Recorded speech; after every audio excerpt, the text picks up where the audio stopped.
المنار المنار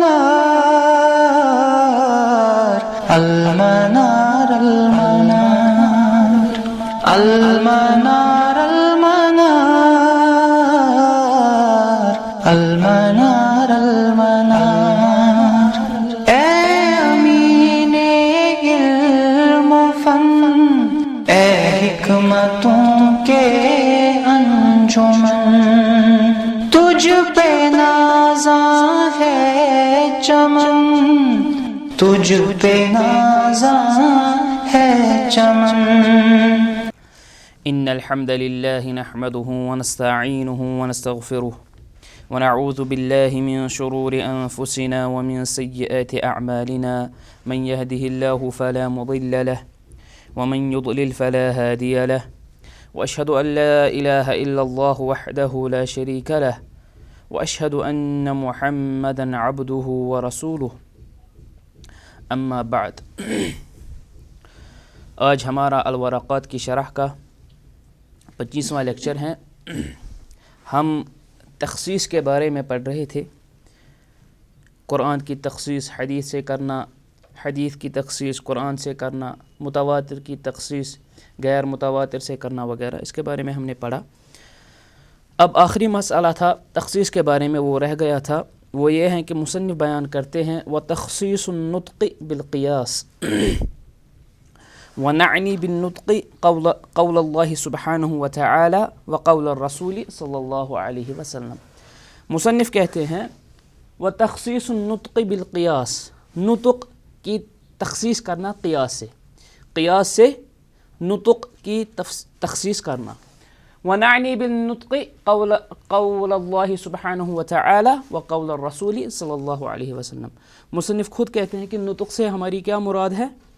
نطق سے مراد ہے اللہ تعالیٰ کا فرمان یا رسول اللہ صلی اللہ علیہ وسلم کا فرمان۔ تو اب مصنف نے ایک اور مسئلہ ذکر کیا ہے، وہ ہے تخصیص عموم القرآن والسنة بالقیاس، قیاس سے قرآن اور حدیث کی تخصیص کرنا۔ قرآن اور حدیث میں جو عام وارد ہوا ہے، جو جن نصوص میں لفظ عام وارد ہوا ہے، کیا اس عموم کو ہم قیاس سے تخصیص کر سکتے ہیں کہ نہیں؟ للعلماء فیہ عدۃ اقوال اہمها 4، اس بارے میں علماء کے کئی سارے اقوال ہیں، ہم نے یہاں صرف 4 ذکر کیے ہیں، لیکن اس سے بھی زیادہ اقوال علماء کے ہیں اس بارے میں۔ البحر المحیط میں امام علامہ الزرقشی نے وہ اقوال ذکر کیے ہیں، 9-10 اقوال ہیں اس بارے میں، لیکن ہم نے 4 اہم اقوال ذکر کیے ہیں جو مشہور ہیں۔ ایک قول کیا ہے؟ یعنی قیاس سے قرآن و حدیث کی تخصیص کرنا، اس کے بارے میں ایک قول ہے الجواز مطلقاً۔ بہت سارے علماء ایسے ہیں جو کہتے ہیں کہ ایسا کرنا مطلقاً جائز ہے، مطلقاً ایسا کرنا جائز ہے، کسی قید کے بغیر قیاس سے قرآن و حدیث کی تخصیص کرنا جائز ہے۔ دوسرا قول ہے المنع مطلقاً، کچھ علماء کہتے ہیں کہ ہم قیاس سے قرآن و حدیث کی تخصیص نہیں کر سکتے۔ وقال به جمہور الحنفیہ، اس کے قائل کون ہے؟ جمہور احناف علماء، اکثر احناف علماء کا یہی قول ہے۔ وہو روایت عن احمد، یہ امام احمد سے بھی ایک روایت ہے، امام احمد کی ایک روایت، وہ اس روایت کے اعتبار سے وہ بھی منع کے قائل ہیں، وہ کہتے ہیں کہ قیاس سے ہم قرآن و حدیث کی تخصیص نہیں کر سکتے۔ ایک روایت امام احمد کی اس کے بارے میں ہے۔ وبه قال بعض الحنابلہ، کچھ حنابلہ بھی اس کے قائل ہیں، کابن شاقلہ و ابن الجوزی، جیسے امام ابن الجوزی یا ابن شاقلہ وغیرہ، کچھ حنابلہ علماء بھی اس کے قائل ہیں، وہ کہتے ہیں کہ ہم کسی بھی اعتبار سے مطلقاً ایسا کرنا جائز نہیں ہے، قیاس سے ہم قرآن و حدیث کی تخصیص نہیں کر سکتے۔ تیسرا قول ہے جواز التخصیص بالقیاس الجلی دون الخفی، قیاس جلی سے ہم قرآن و حدیث کی تخصیص کر سکتے ہیں، لیکن اگر قیاس خفی ہو تو اس سے ہم قرآن و حدیث کی تخصیص نہیں کر سکتے۔ اس کی تفصیل آگے آئے گی۔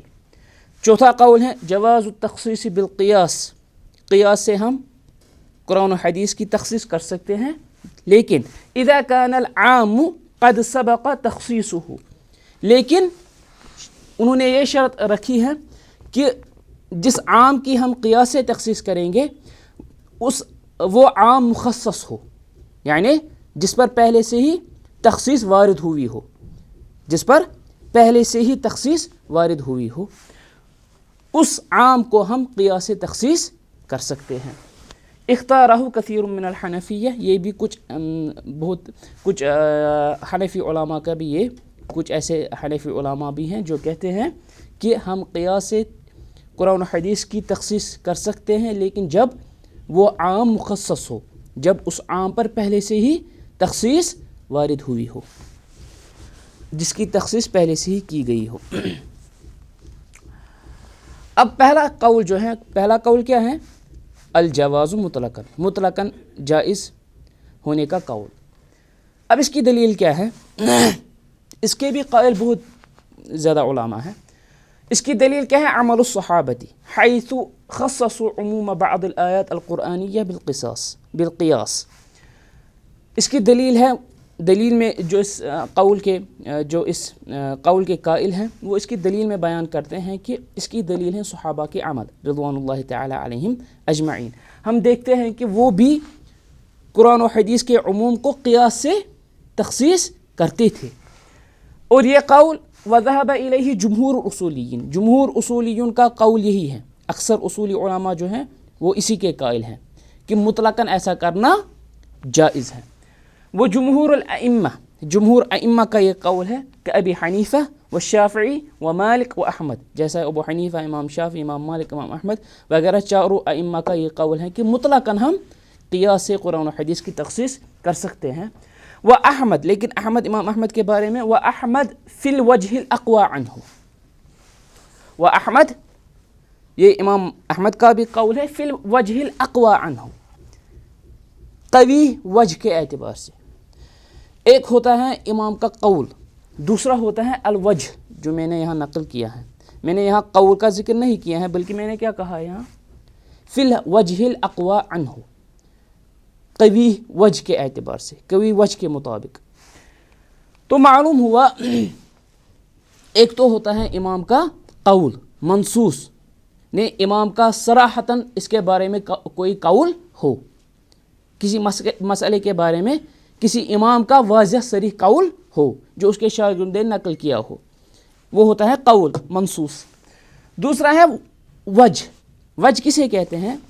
اگر کسی خاص مسئلے میں امام کا کوئی قول موجود نہیں ہے، امام نے صراحتاً اس مسئلے کے بارے میں کچھ ذکر نہیں کیا ہے، اب جو اس مسلک کے مجتہدین ہوتے ہیں وہ کوشش کرتے ہیں کہ امام کا قول کیا ہونا چاہیے تھا، اگر امام اس بارے میں کچھ کہتے تو ان کا قول کیا ہوتا، تو وہ علماء، وہ مجتہدین امام کے اصول جو ہیں، امام کے جو قواعد ہیں، جن قواعد اور اصول کے بنیاد پر امام استنباط کرتا ہے، وہ علماء انہی قواعد، انہی اصول کو مد نظر رکھ کر خود استنباط کرتے ہیں کہ اگر امام کا قول اس بارے میں ہوتا تو کیا ہوتا، تو جب وہ خود استنباط کرتے، اسے اب ہم قول مت نہ کہیں گے، انہوں نے اب اس مسئلے میں کوئی قول استنباط کیا، اب انہوں نے کہا کہ یہی استنباط اگر امام صاحب کا قول ہوتا تو ان کا قول یہی ہوتا جو اب دوسرے مجتہدین علماء نے استنباط کیا، لیکن اب اس استنباط کو وہ امام کی طرف منسوب نہیں کریں گے، وہ مت نہ کہیں گے کہ امام صاحب کا یہ قول ہے، تو اسے وہ کیا کہتے ہیں؟ وجہ، یعنی جو ہم نے خود امام صاحب کے اصول و قواعد کے مطابق جو ہم نے خود استنباط کیا، اسے وجہ کہتے ہیں۔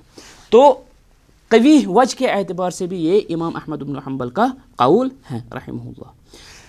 وجہ الاقوی سے ہمیں معلوم ہوتا ہے کہ کوئی ایک وجہ دوسری بھی ہیں جس کے اعتبار سے امام احمد کا دوسرا قول ہے، تو ابو یعلا رحمۃ اللہ تعالی علیہ ان کے مطابق زیادہ اسٹرانگ وجہ کیا ہے؟ زیادہ اسٹرانگ یہی ہے کہ امام احمد کا قول کیا ہوتا کہ مطلقاً ہم قیاس سے قرآن و حدیث کی تخصیص کر سکتے ہیں۔ اب ففی قول اللہ تعالی، اللہ تعالیٰ کا فرمان، ان امرؤ ہلک لیس لہ ولد ولہ اخت فلہا نصف ما ترک، اگر کوئی شخص، کسی شخص کی موت ہو جائے، لیس لہ ولد، اس کا کوئی بیٹا یا بیٹی نہ ہو، ولہ اخت، لیکن اس کی کوئی بہن ہو، فلہا نصف ما ترک، اس بہن کو اس کے وراثت سے کتنا ملے گا؟ اس کے ترکہ سے، پراپرٹی سے نصف۔ وَهُوَ يَرِثُهَا إِن لَّمْ يَكُن لَّهَا وَلَد، اب بہن اگر اس کی مر جائے، اب کسی کی بہن مر جائے لیکن بہن کا، اس عورت کا بھائی کے سوا کوئی اولاد نہیں ہے، وَهُوَ يَرِثُهَا إِن لَّمْ يَكُن لَّهَا وَلَد، اب اگر اس عورت کے کوئی اولاد نہیں ہے، اس کے اولاد نہیں ہے لیکن اس کا بھائی ہے، تو وہ اس بھائی کو اس کی پراپرٹی سے وراثت ملے گی۔ اب یہ جو آیت ہے یہ کیا ہے؟ یہ عام آیت ہے، اس میں عموم ہے۔ عموم یعنی اذ الآیت عامۃ فی من لہ جد، یہ یہاں جد ہے، جس کتاب سے میں نے اسے نقل کیا ہے وہاں غلطی ہے، یہاں یہ کیا ہے؟ جد، یہ آیت عام ہے۔ اذ الآیت عامۃ فی من لہ جد او لا جد لہ، اس میں اب جد کسے کہتے ہیں؟ دادا کو۔ اب اس میں دادا کا ذکر نہیں ہے، چاہے دادا ہو یا نہ ہو تو بھی انہیں آپس میں پراپرٹی ملے گی، بھائی کی بہن کو ملے گی، بہن کی پراپرٹی بھائی کو ملے گی اگر ان کے اولاد نہ ہو، لیکن یہاں اس آیت میں دادا کا ذکر نہیں ہے، تو یہ عام ہے چاہے دادا ہو یا نہ ہو۔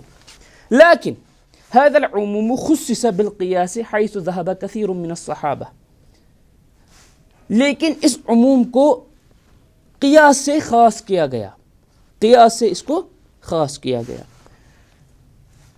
حیث ذهب كثير من الصحابہ، کیونکہ کسے خاص کیا؟ صحابہ، کنہوں نے خاص کیا؟ صحابہ نے۔ بہت سارے صحابہ ایسے ہیں جنہوں نے اس عام آیت کو خاص کیا قیاس سے۔ ان صحابہ میں ابی بکر وابن عباس وابن الزبیر ومعاذ وابی موسیٰ وابی ابی بن کعب وعائشہ وابی ہریرہ وغیرہ، یہ سارے صحابہ جو ہیں انہوں نے اس آیت کو، اس عموم کو خاص کیا قیاس سے۔ کیا کہا؟ انہوں نے کہا الی ان الجد مع الاخوۃ یسقطهم قیاسا علی الاب، وہ کہتے ہیں کہ اگر مرنے والے کا دادا موجود ہو، چاہے مرد یا عورت، دونوں میں سے اگر کوئی مر جائے، چاہے میل ہو یا فیمیل ہو، اس کے اولاد نہیں ہے، مرنے والے کی بہن ہے یا جو اگر عورت گزر جائے اس کا بھائی ہے، اب اگر ان کا باپ ہو جو مرے، چاہے لڑکی مر جائے یا لڑکا مر جائے، ان کے اولاد نہیں ہیں لیکن ان کے سبلنگز ہیں، بھائی بہن ان کے ہیں، لیکن بھائی بہن ہونے کے ان کے بھائی بہن بھی ہے لیکن اس کا باپ بھی زندہ ہے، اس کا باپ بھی زندہ ہے، تو اس کے جو سبلنگز ہیں، بھائی بہن ہیں، انہیں وراثت نہیں ملے گی، کیونکہ یہ جو ان کا والد ہیں وہ باقاعدہ حیات ہیں، وہ بھی زندہ ہے، تو اس کی پراپرٹی کسے ملے گی؟ اس کے والد کو۔ اگر کوئی شخص مر جائے، اس کے اولاد نہیں ہیں لیکن اس کے سبلنگز ہیں، بھائی بہن ہیں، بھائی بہن بھی ہیں لیکن اس کا باپ بھی زندہ ہے، جو مر جائے اس کا باپ بھی ابھی زندہ ہے، اب باپ زندہ ہونے کی صورت میں اس کے بھائی بہن کو وراثت نہیں ملے گی، کیونکہ باپ ابھی زندہ ہے، اس کی وراثت کسے ملے گی؟ باپ کو۔ لیکن اب دادا کا کیا تعلق ہے؟ یہ جو صحابہ ہیں، ابو بکر، ابن عباس، ابن زبیر، معاذ، ابو موسیٰ وغیرہ رضوان اللہ تعالی علیہم اجمعین، وہ کہتے تھے کہ الی ان الجد مع الاخوۃ یسقطهم قیاسا علی الاب، اگر مرنے والے کا باپ پہلے سے ہی مرا ہو لیکن مرنے والے کا دادا ابھی زندہ ہے، اس کے بھائی بہن بھی زندہ ہے، سبلنگز بھی ہیں لیکن اس کا دادا بھی زندہ ہے، تو کیا ہم قیاس کریں گے؟ ہم کہیں گے کہ دادا بھی باپ جیسا ہے اس مسئلے میں، جیسا کہ ہم نے کہا اگر باپ زندہ ہو تو ان کے سبلنگز کو وراثت نہیں ملے گی، لیکن کیا ہم دادا کو باپ پر قیاس کریں گے؟ ہم کہیں گے کہ اگر دادا زندہ ہو تو اس کی وراثت دادا کو ملے گی، ان کے سبلنگز کو، ان کے بھائی بہن کو اس کی وراثت نہیں ملے گی. یہ صحابہ انہوں نے قیاس کیا، انہوں نے دادا کو والد پر قیاس کہا. انہوں نے کہا اگر دادا زندہ ہو تو اس کے سبلنگز، اس کے بھائی بہن، انہیں وراثت نہیں ملے گی. اس کی وراثت کسے ملے گی؟ دادا کو. بات سمجھ میں آئی؟ مسئلہ سمجھ میں آیا؟ جی. وَلِأَنَّ فِي تَخْصِيصِ عُمُومِ اللَّفْظِ. اب اس کی دلیل کیا انہوں نے دی؟ جو کہتے ہیں کہ مطلقاً جائز ہے صحابہ کی عمل. اگرچہ اس مسئلے میں بھی کچھ صحابہ مثلا عمر، علی، زید بن ثابت وغیرہ رضوان اللہ تعالی علیہم اجمعین، ان سے مروی ہیں کہ وہ دادا کو باپ پر قیاس نہیں کرتے. لیکن یہ جو صحابہ ہیں یہ اس کے قائل ہیں، انہوں نے دادا کو باپ پر قیاس کیا. انہوں نے کہا اگر دادا زندہ ہو، باپ زندہ نہ ہو تو دادا کے زندہ ہونے کی صورت میں مرنے والے کے جو سبلنگز ہیں انہیں وراثت نہیں ملے گی. اس کی وراثت کسے ملے گی؟ دادا. اب اس کی دلیل پہلے انہوں نے صحابہ کے عمل سے دی، اور ان کی ایک اور دلیل سے بھی زیادہ ادلہ انہوں نے دیے ہیں، لیکن میں نے اہم ادلہ کو یہاں ذکر کیا ہے. وہ کہتے ہیں وَلِأَنَّ فِي تَخْصِيصِ عُمُومِ اللَّفْظِ بِالْقِيَاسِ اعمال لدلیل العموم والقیاس. انہوں نے کہا جب ہم قیاس سے عموم کی تخصیص کریں گے اس کا مطلب ہے کہ ہم دو ادلہ پر عمل کرتے ہیں. ایک تو ہم نے آیت پر بھی عمل کی اور ہم نے قیاس پر بھی عمل کی. عموم پر بھی ہم نے عمل کی، قیاس پر بھی ہم نے عمل کی. وَإِعْمَالُ الدَّلِيلَيْنِ وَلَوْ مِنْ وَجْهٍ وَاحِدٍ أَوْلَى من اعمال احدہما و اہمال الآخر. جب ادلہ دو ہوں، دونوں ادلہ پر عمل کرنا اگرچہ صرف ایک جہت کے اعتبار سے بھی ہو وہ زیادہ بہتر ہے کہ اس سے کہ ہم دونوں میں سے ایک ادلہ کو ساقط کرے، اس پر عمل نہ کرے. کسی مسئلے میں دو ادلہ ہیں، زیادہ بہتر کیا ہے ان دو ادلہ کو جمع کر کے ایسی صورت نکالی جائے کہ دونوں ادلہ پر بیک وقت عمل ہو جائے. یہ بہتر ہے اس سے کہ ہم ایک دلیل پر عمل نہ کریں، ایک دلیل پر عمل کرے، ایک دلیل کو ایسے ہی چھوڑ دے. بہتر، زیادہ بہتر کیا ہے؟ دونوں پر عمل کیا جائے. تو یہ کہتے ہیں کہ یہاں دو ادلہ ہیں، ایک تو عموم ہے، دوسرا قیاس ہے. دونوں پر عمل کرنا زیادہ بہتر ہے، کہ اس سے زیادہ بہتر ہے کہ ہم صرف عموم پر عمل کریں. تو یہ تھی دلیل ان کی جو کہتے ہیں کہ ایسا کرنا مطلقاً جائز ہے، کسی قید کے بغیر ایسا کرنا جائز ہے. بات سمجھ میں آئی؟ مسئلہ سمجھ میں آیا؟ چلیے اب ہے ایک اور قول جو ہم نے یہاں نقل کیا. ہم نے کہا پہلے الجواز مطلقاً، اس کے بارے میں ہم نے ابھی پڑھا. دوسرا قول ہے مطلقاً منع، چونکہ یہ قول کمزور ہے اسی لیے ہم اس کی تفصیل میں نہیں جائیں گے. اسی طرح تیسرا قول جواز التخصیص بالقیاس الجلی دون الخفی، یہ ابھی ہم پڑھیں گے. چوتھا قول جواز التخصیص بالقیاس اذا كان العام قد سبق تخصیصه. یہ قول بھی چونکہ اسٹرانگ نہیں ہے، کمزور ہے، اسی لیے ہم اس پر بھی بحث نہیں کریں گے. اب رہا مسئلہ جواز التخصیص بالقیاس الجلی دون الخفی. جو علماء کہتے ہیں کہ ہم جب قیاس جلی ہو، واضح ہو، اسٹرانگ ہو، اس وقت ہم اس قیاس سے ہم قرآن و حدیث کی تخصیص کریں گے. اما قول جواز التخصیص بالقیاس الجلی دون الخفی، کچھ علماء ایسے ہیں جو کہتے ہیں کہ اگر قیاس جلی ہو تو اس قیاس سے ہم قرآن و حدیث کی تخصیص کریں گے دون الخفی. لیکن اگر خفی قیاس ہوگا، کمزور قیاس ہوگا، اس وقت ہم اس قیاس سے ہم قرآن و حدیث کی تخصیص نہیں کریں گے. فقال به بعض الشافعیہ، یہ کس کا قول ہے؟ فقال به بعض الشافعیہ، کچھ شافعی کا قول ہے، کچھ شافعی علماء کا یہ قول ہے. والجوینی، امام جوینی کا بھی قول یہی ہے. یہاں اس کتاب میں مصنف نے اس کی تفصیل بیان نہیں کی ہیں، لیکن جو مفصل کتابیں ہیں امام جوینی کی، ان کا قول یہی ہے. وہ کہتے ہیں، وہ اسی کے قائل ہیں کہ جب قیاس جلی ہو اس قیاس سے ہم قرآن و حدیث کی تخصیص کریں گے. والطوفی، اسی طرح امام طوفی مشہور اصولی عالم، وکثیر من المعاصرین، اسی طرح معاصر میں سے بہت سارے علماء ایسے ہیں جو اس کے قائل ہیں، جو کہتے ہیں کہ صرف اس وقت ہم قیاس سے قرآن و حدیث کی تخصیص کریں گے جب قیاس جلی ہوگا. اب جلی ہونے کا مطلب کیا ہے؟ القیاس الجلی کسے کہتے ہیں؟ انشاءاللہ ہم جب ہم قیاس کے باب میں آئیں گے اس وقت انشاءاللہ ہم قیاس پر تفصیلی بحث کریں گے انشاءاللہ، لیکن اس وقت ہم مختصراً کہیں گے وَنَعْنِي بِالْجَلِيِّ مَا كَانَ بِالنَّفْيِ الْفَارِقِ بَيْنَ الْأَصْلِ وَالْفَرْعِ۔ قیاس جلی سے ہماری مراد کیا ہے؟ ما كان بنفی الفارق، جس قیاس میں نفی الفارق ہو، یعنی بین الاصل والفرع، جس میں اصل اور فرع میں کوئی فرق نہ ہو، جس میں اصل اور فرع میں تضاد نہ ہو۔ قیاس کے ارکان ہوتے ہیں، قیاس میں ایک اصل ہوتا ہے، دوسرا اس کی فرع ہوتی ہے۔ اصل یعنی جس سے ہم قیاس کرتے ہیں، فرع جس پر ہم قیاس کرتے ہیں۔ اصل جس سے ہم قیاس کرتے ہیں، فرع جس پر ہم قیاس کرتے ہیں۔ اب اگر اس اصل اور فرع میں کوئی فرق نہ ہو تو اس قیاس کو کیا کہتے ہیں؟ اس قیاس کو قیاس جلی کہتے ہیں۔ یا قیاس جلی سے کیا مراد ہے؟ او منصوص علی علتی، اگر اس کی علت منصوص ہو، نص میں اس کی علت واضح ہو۔ علت جو ہے اس کے بارے میں ہم انشاءاللہ پڑھیں گے۔ علت یا تو علماء اس کا استنباط کرتے ہیں یا خود علماء اسے اجتہاد کر کے اس علت کو ڈھونڈتے ہیں، یا کبھی کبھار ایسا بھی ہوتا ہے کہ نص میں علت کا ذکر نص میں ہی ہوتا ہے، علت کا ذکر نص میں ہی ہوتا ہے۔ تو جب ہم نے کہا قیاس جلی سے قرآن و حدیث کی تخصیص کرنا جائز ہے، تو قیاس جلی سے کیا مراد ہے؟ ایک وہ قیاس جس میں اصل اور فرع میں فرق نہ ہو، جسے قیاس بنفی الفارق کہتے ہیں۔ دوسرا قیاس جس میں علت منصوص ہو، جس میں علت نص میں موجود ہو۔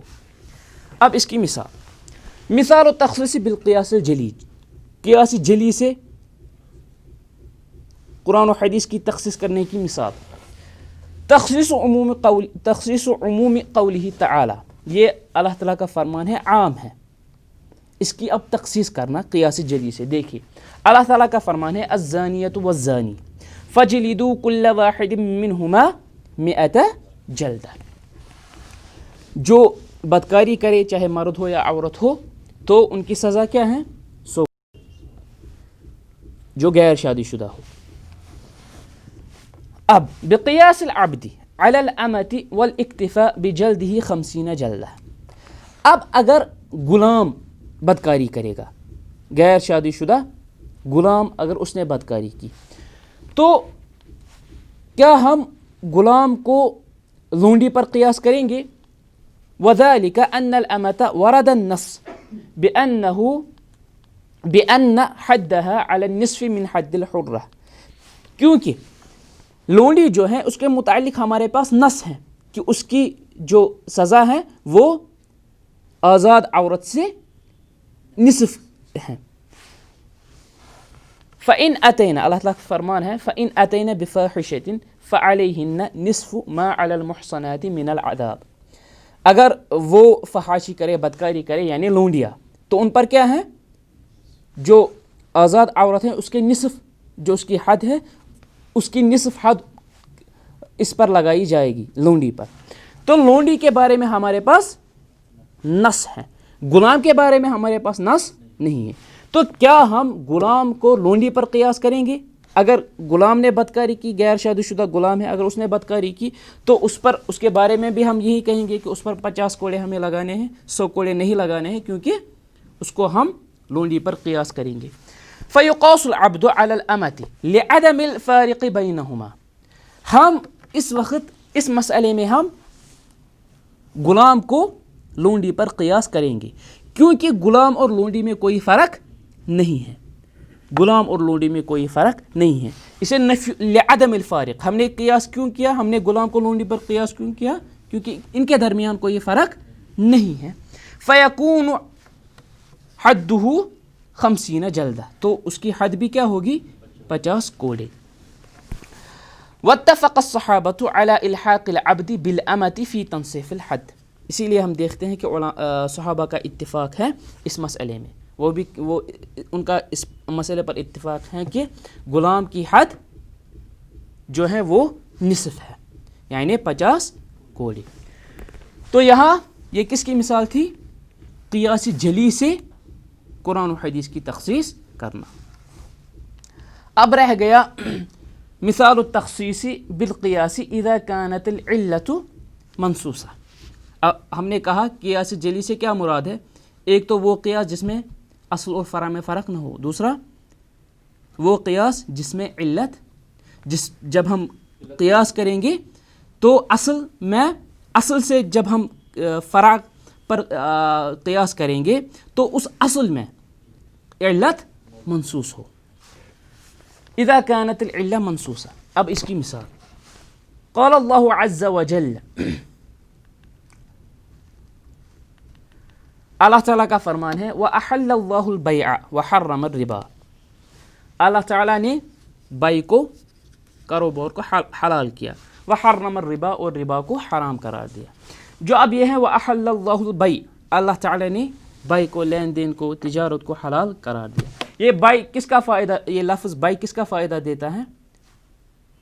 عموم کا، کیونکہ ہم نے اس سے پہلے المعرف بالالف واللام، چونکہ یہ معرف ہے. تو ہم اس آیت سے یہ سمجھیں گے کہ ہر ایک جو بیع کی صورتیں ہیں وہ کیا ہیں؟ وہ حلال ہیں، جائز ہیں. ثم جاء في السنة أن النبي صلى الله عليه وسلم نهى عن بيع المزابنة، نهى عن بيع المزابنة. اب صحیح مسلم میں روایت ہے کہ رسول اللہ علیہ السلام نے بیع مزابنہ سے منع کیا. اب قرآن کی تخصیص کس سے ہوئی؟ یہ جو عام تھا اس کی تخصیص ہم نے حدیث سے کی. بیع المزابنہ، بیع المزابنہ کیا ہے؟ بیع الرطب علی النخیل بتمر مجذوذ. مزابنہ کسے کہتے ہیں؟ خشک کھجور جو ہیں اس سے ہم تازہ یا تر کھجور خریدیں. تر کھجور ابھی اپنے پیڑ پر ہی ہیں، تر کھجور، تازہ کھجور ہیں، وہ پیڑ پر ہی ابھی ہے. اب کوئی شخص آئے، وہ تخمین کرے گا، یعنی اندازہ لگائے گا، کیونکہ اسے ہم اس کا ہم وزن نہیں کر سکتے، کیونکہ یہ کھجور کس پر ہیں؟ ابھی پیڑ پر ہی ہیں. اب چونکہ اب اس کا ہم وزن نہیں کریں گے، ہم کیا کریں گے؟ ہم اندازہ لگائیں گے. اپنے انداز سے ہم کہیں گے کہ یہ مثلا 100 کلو ہیں. یہ جو پیڑ پر یہ کھجور ہے اس کا وزن کیا ہے؟ 100 کلو. اب ہم نے اپنے انداز سے یہ طے کیا. دوسرا شخص آیا، اس نے کہا کہ میں آپ کو اس کے عوض، جو یہ تر کھجور ہے، پیڑ پر ہی ابھی تر کھجور ہیں، اس کے عوض میں آپ کو خشک کھجور 100 کلو خشک کھجور دوں گا. اس کے عوض آپ مجھے یہ بیچے. جو پیڑ پر تر کھجور تھے اس کا وزن ہم نے نہیں کیا، اندازہ سے ہم نے اس کا وزن کیا، ہم نے کہا یہ 100 کلو ہے. یہ جو اب ہم نے اندازہ کیا کہ یہ کتنے ہیں، اس کا وزن کیا ہے؟ 100 کلو ہیں یہ. پھر ہم نے کہا کہ آپ مجھے اس کے عوض خشک 100 کلو کھجور دیجئے. جو خشک کھجور ہیں اسے ہم وزن کر سکتے ہیں، کریں گے. ہم نے وزن کیا، اب اس کے بدلے ہم نے خشک کھجور کے بدلے ہم نے وہ تر کھجور خریدے. اسے کہتے ہیں بیع مزابنہ. المزابنہ اسی کو کہتے ہیں. لیکن اس سے کیا کیا رسول اللہ علیہ السلام نے؟ منع کیا. ثم جاءت مسألة أخرى مشابهة لها وهي بيع العنب بالزبيب فهل يقاس على بيع الرطب بالتمر. ہم نے دیکھا مزابنہ میں کیا ہوتا ہے؟ کھجور کے بدلے تر کھجور خریدنا. تر کھجور ابھی پیڑ پر ہی ہیں، اس کے عوض اس پر ہم نے ایک اندازہ لگایا کہ مثلا اس کی مقدار یہ ہے، اس کے عوض ہم نے اس مقدار کے کھجور جو ہیں، خشک کھجور جو ہیں، اس مقدار سے ہم نے اسے خرید لیا. اب دوسرا مسئلہ آیا، وہ ہے انگور اور کشمش کا مسئلہ. انگور، کیونکہ کشمش کس سے بنتے ہیں؟ انگور سے ہی. اب مسئلہ یہ آیا کہ کیا ہم ابھی انگور پیڑ پر ہی ہیں، کیا ہم اس کے عوض پیڑ پر ابھی انگور ہے، ہم نے اندازہ لگایا کہ یہ جو انگور ہیں ان کی مقدار یا ان کا وزن مثلا 50 کلو ہے، ہم نے اندازہ لگایا کیونکہ اس کا وزن ہم نہیں کر سکتے. اب یہاں دوسرا شخص آیا، اس نے کہا کہ میں آپ کو اس کے عوض 50 کلو کشمش دوں گا، تو کیا ہم کہیں گے کہ یہ بھی حرام ہے؟ کیا ہم اسے کھجور پر اسے قیاس کریں گے؟ ہم کہیں گے کہ ایسا کرنا بھی ناجائز ہے. نعم یقاس، ہاں اس کا قیاس ہم کریں گے. فیمنع منہ لأن العلة المنصوصة في بيع الرطب موجودة في بيع العنب بالزبيب. ہم اس پر قیاس کریں گے کیونکہ جو مزابنہ میں جو علت ہے، منع کی جو علت ہے، وہ منصوص ہے، وہ حدیث میں ہی وارد ہوئی ہیں، اور وہ علت اس میں بھی موجود ہیں. کس میں؟ انگور اور کشمش کی بئی میں. تو ہم قیاس کریں گے. وہ علت منصوصہ کیا ہے؟ علت منصوصہ کیا ہے؟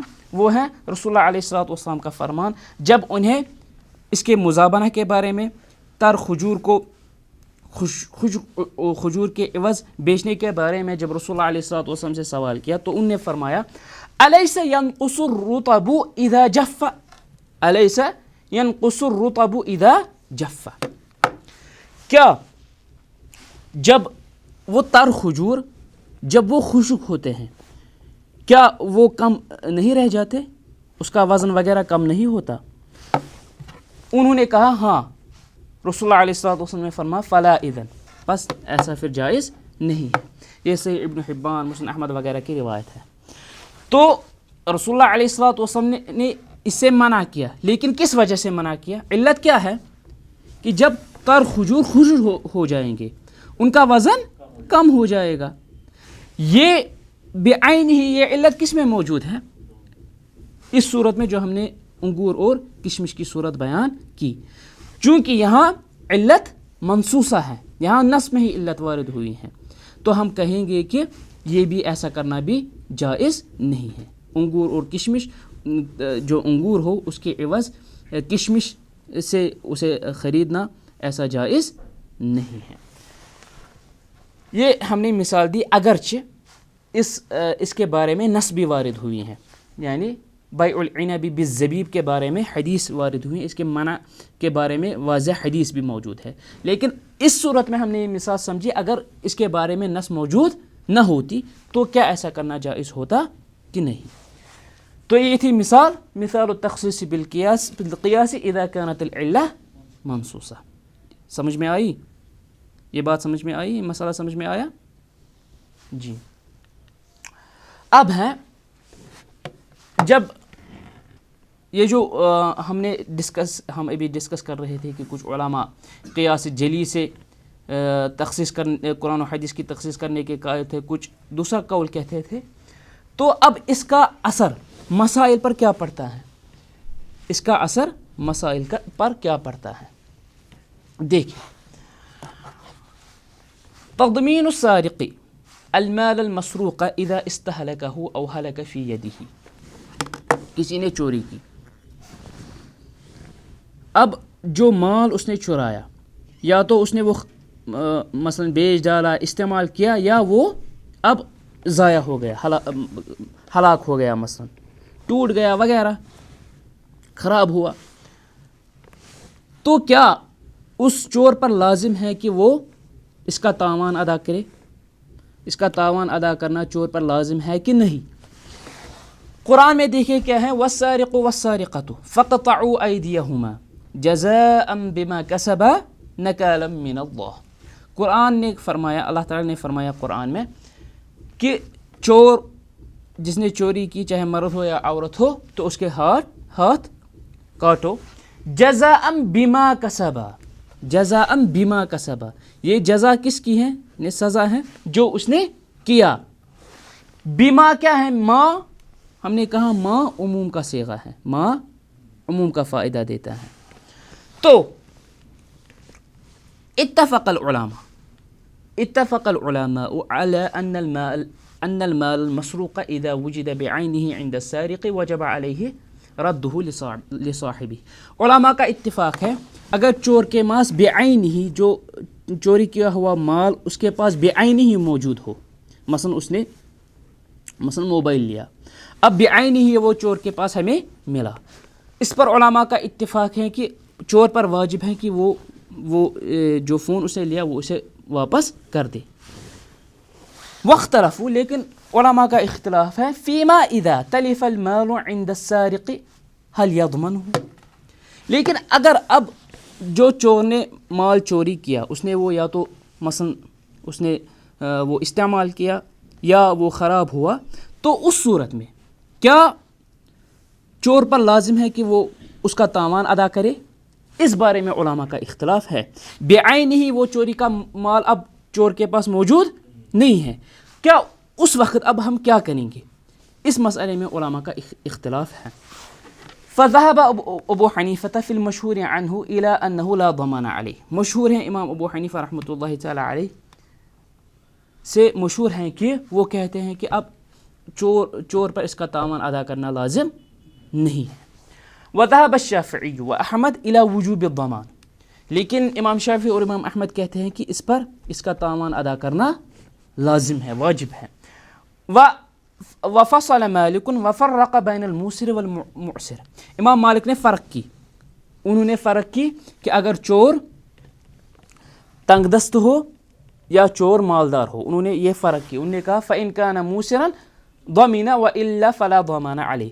امام مالک کہتے ہیں کہ اگر وہ چور مالدار ہو تو اس پر اس کا تاوان ادا کرنا لازم ہے، لیکن اگر وہ تنگ دست ہو تو اس پر ایسا کرنا لازم نہیں ہے. اب اختلاف کا سبب کیا ہے؟ وسبب الخلاف اختلافهم فی تخصیص القرآن بالقیاس. اصل میں جو اب یہ مسئلہ اس مسئلے میں اختلاف ہے، اصل میں یہ اختلاف کیوں ہے؟ اس کی وجہ کیا ہے؟ اس کی وجہ کیا ہے؟ جتنا ایک انسان کو معلوم ہو جائے کہ مسائل میں اختلاف کیوں ہیں، اختلاف کا معلوم ہونا یہ آسان ہے. مثلا آپ فقہ کی کتاب پڑھو گے، کوئی فقہ کی کتاب پڑھیں گے تو آپ دیکھیں گے اس مسئلے میں اختلاف ہے، اس میں اتنے اقوال ہیں، لیکن اصل میں جاننا کیا ہے کہ وجہ اختلاف کی وجہ کیا ہے. تو یہاں ہم دیکھیں گے کہ اختلاف کی اصل وجہ کیا ہے. امام ابو حنیفہ رحمۃ اللہ تعالی علیہ وہ کیوں کہتے ہیں کہ اس پر تاوان لازم نہیں ہے، اور امام شافعی امام احمد کیوں اس پر ایسا لازم کرتے ہیں؟ تو فالحنفیۃ تمسکوا بعموم الآیہ والذین قالوا بتضمینہ خصصوا عموم الآیۃ بالقیاس علی المغصوب. امام ابو حنیفہ رحمۃ اللہ تعالی علیہ نے عموم پر عمل کی، کیونکہ عموم کیا ہے یہاں؟ بما کسبا، جو بھی اس نے کیا اس کے بدلے میں اب اس کی سزا کیا ہے؟ ہاتھ کاٹنا. اب ماں میں اس کا مال تلف کرنا بھی شامل ہے. اس نے چوری کی، اب جو مال اس نے چوری کیا اس مال کو اس نے تلف کیا، چاہے وہ ضائع ہوا چاہے اس نے وہ خود استعمال کیا. امام ابو حنیفہ کہتے ہیں کہ ہم یہاں عموم پر عمل کریں گے. جو اب اس کے ہاتھ کاٹے جائیں گے وہ ایک تو چوری کے بدلے اس کے ہاتھ کاٹے جائیں گے، دوسرا جو اس نے مال لیا اب اس نے اس مال کو استعمال کیا اس کے بدلے بھی اب کیا اس کی سزا ہے؟ ہاتھ کاٹنا.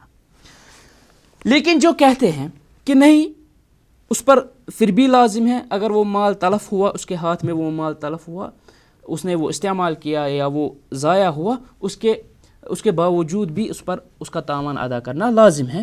ان کی دلیل کیا ہے؟ انہوں نے خصصوا عموم الآیت بالقیاس علی المغصوب.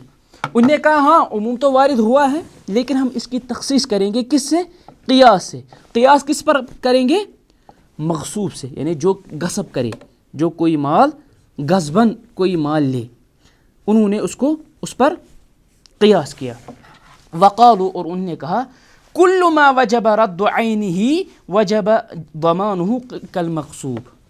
انہوں نے کہا جو بھی جس کا بعینہ واپس کرنا واجب ہے اس کی ضمان بھی ادا کرنا، اس کا تاوان ادا کرنا بھی لازم اور واجب ہے. کل مغصوبی، جیسا کہ مغصوب جو غصباً کسی کا مال ہڑپ کر لے. تو یہ تھی مثال کس کی؟ یہ تھا اثر مسئلے پر، اس کا اثر جو ہم نے کہا کہ قیاس سے قرآن و حدیث کی تخصیص کرنا، اس کا اثر مسائل پر کیا پڑتا ہے. تو یہ اس کی ایک مثال تھی. اب ہے ایک اور مسئلہ، وہ ہے تخصیص القرآن والسنت بالاجماع. قرآن و سنت کی تخصیص کرنا کس سے؟ اجماع سے. مصنف نے اس کا ذکر اپنی کتاب میں نہیں کیا ہے. اجماع سے قرآن و سنت کی تخصیص کرنا، اس کا ذکر مصنف نے کتاب میں نہیں کیا ہے، لیکن ہم کریں گے. ولا خلاف فی جواز التخصیص به. اجماع سے قرآن و حدیث کی تخصیص کرنے پر کوئی بھی اختلاف نہیں ہے. علماء کا اتفاق ہے کہ اجماع سے ہم قرآن و حدیث کی تخصیص کر سکتے ہیں. اس کی مثال ومثالہ قولہ تعالی، اس کی مثال ہے اللہ تعالیٰ کا فرمان یا ایہا الذین آمنوا اذا نودی للصلاة من یوم الجمعۃ فاسعوا الی ذکر اللہ وذروا البیع. اللہ تعالیٰ کا فرمان ہے کہ جب جمعہ کی اذان ہو جائے تو آپ جمعہ پڑھنے آ جاؤ، دوڑو اور بھائی ترک کرو، لین دین چھوڑ دو. اب یہ عموم ہے، اس میں ہر ایک شامل ہے، چاہے مرد ہو، چاہے عورت ہو، چاہے آزاد ہو، چاہے غلام ہو. لیکن فإنهم اجمعوا على انه لا جمعة على عبد ولا امرأة.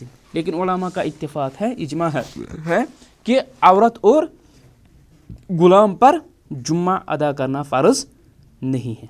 تو اس آیت میں جو عموم ہے، اس کی تخصیص کس سے کی گئی؟ اس کی تخصیص اجماع سے کی گئی. تو ایسا کرنا جائز ہے اور اس مسئلے میں علماء کا اختلاف نہیں ہے. اس کے بعد مصنف المجمر اور مبین کا ذکر کرتے ہیں، انشاءاللہ تعالی وہ ہم اگلے لیکچر میں پڑھیں گے. واللہ تعالی عالم وصلی اللہ علی نبینا محمد وعلی آلہ وصحبہ اجمعین. اللہ ربی واحد وأنا بذلك أشهد ذا مبدئي وأصول بالرغم ممن يجحد وشهادتي